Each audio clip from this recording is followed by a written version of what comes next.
बच्चों के आने की खबर सुनकर भी इन लोगों पर कोई असर नहीं हो रहा। पैसे कमाने के लिए घर से बाहर निकलना ही नहीं चाहते ये तीनों। अब मेरे दिमाग में एक प्लान आया है। तुम तीनों चिंता मत करो, उन तीनों को बुलाओ, फिर मैं बात करती हूँ। थोड़ी देर बाद कावेरी जी अपने तीनों दामादों को सामने बुलाकर अपनी बात कहना शुरू करती हैं।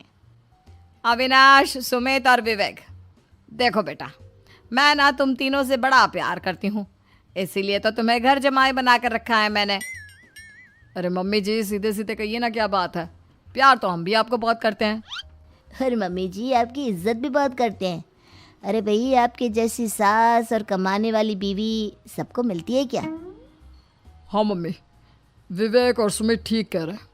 आपकी बेटी से शादी करके मेरी तो ज़िंदगी ही अच्छी हो गई है। जानती हूँ मैं, और ये भी जानती हूँ कि तुम तीनों अपने अपनी बीवियों से बहुत प्यार करते हो। बेटा, बात ऐसी है कि हमारे कुल गुरु ने कहा है कि प्रेग्नेंट होने के बाद मेरी तीनों बेटियां शुरू के 4 महीने हमारे गांव में जाकर रहेगी, जहां मेरे चाचा जी रहते हैं।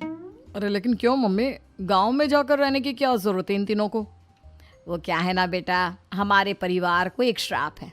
अगर मेरी बेटियों ने यहाँ पर बच्चा पैदा करने की कोशिश की तो उनके बच्चों को कुछ भी हो सकता है।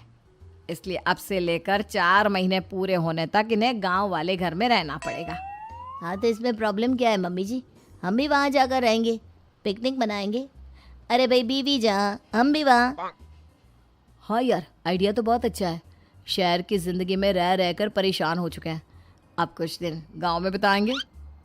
तुम लोग समझने की कोशिश क्यों नहीं करते? तुम में से कोई भी वहाँ नहीं जा सकता, और मैं यहाँ रहूँगी ना तुम तीनों के साथ। 4 महीने की तो बात है, उसके बाद ये तीनों ही लौट कर आ जाएंगी। ठीक है मम्मी जी, अब हमारे बच्चों का सवाल है तो ये तो करना ही पड़ेगा। कावेरी अपनी तीनों बेटियों को कुछ दिन के लिए घर से बाहर कहीं दूसरे शहर में रहने के लिए भेज देती है। कुछ दिनों के बाद, अरे मम्मी जी, बहुत दिन से पिज्ज़ा नहीं खाया, मंगवाइए ना। क्या बताऊं बेटा, पहले तो बेटियां खर्चा दे देती थी क्योंकि उनकी नौकरी थी, लेकिन अब तो मेरे पास पैसे ही नहीं बचे। थोड़े बहुत पैसे हैं जो बच्चों की डिलीवरी में काम आएंगे। लेकिन मम्मी जी, आपकी बेटियों को वापस आने में तो अभी बहुत वक्त बाकी है। वही सोच सोच कर परेशान हो रही हूँ।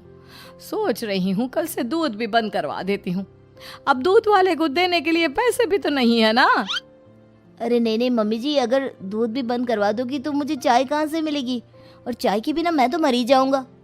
क्या करूं बेटा, इसके अलावा हमारे पास कोई ऑप्शन नहीं है। मेरे पास पैसे ही नहीं बचे। इस तरह कावेरी जी धीरे धीरे अपने तीनों दामादों को पैसे देना बंद कर देती हैं और घर में खाने पीने की चीज़ें लाना भी बंद कर देती है।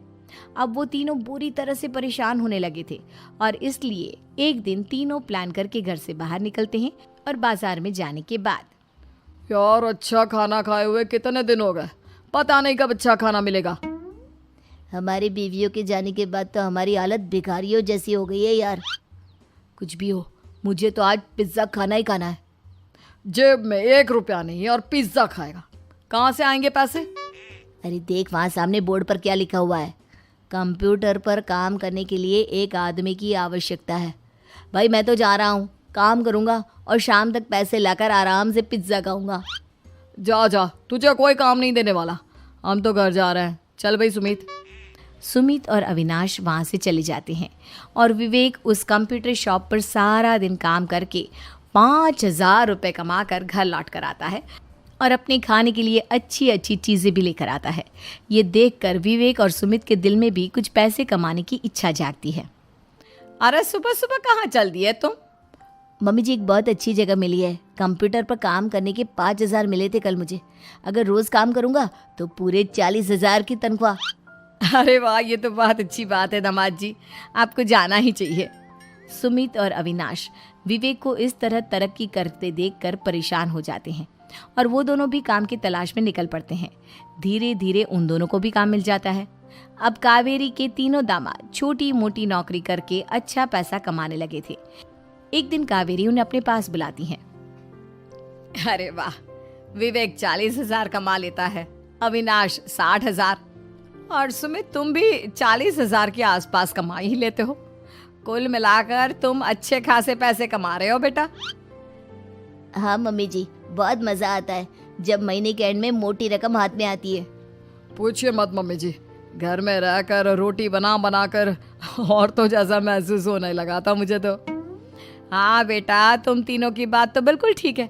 और जानते हो, अब तुम तीनों की पत्नियां भी वापस लौट कर आने वाली है। लेकिन मम्मी जी, अभी तो उन्हें गए सिर्फ 2 महीने हुए हैं। आपने तो कहा था वो 4 महीने के बाद लौट कर आएंगी। ऐसा कुछ नहीं है बेटा, मैं सिर्फ तुम तीनों को सबक सिखाना चाहती थी कि आदमी घर में बैठकर बीवी की कमाई खाता हुआ अच्छा नहीं लगता। इस दुनिया में हर इंसान को मेहनत करनी चाहिए, काम करना चाहिए, चाहे वो औरत हो या आदमी, ताकि अपने परिवार को संभाल सके।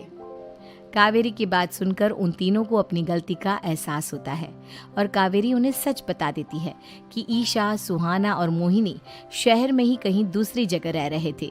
शाम के वक्त उन तीनों की पत्नियां लौट कर आ जाती है और कावेरी जी का परिवार एक खुशहाल परिवार की तरह रहने लगता है।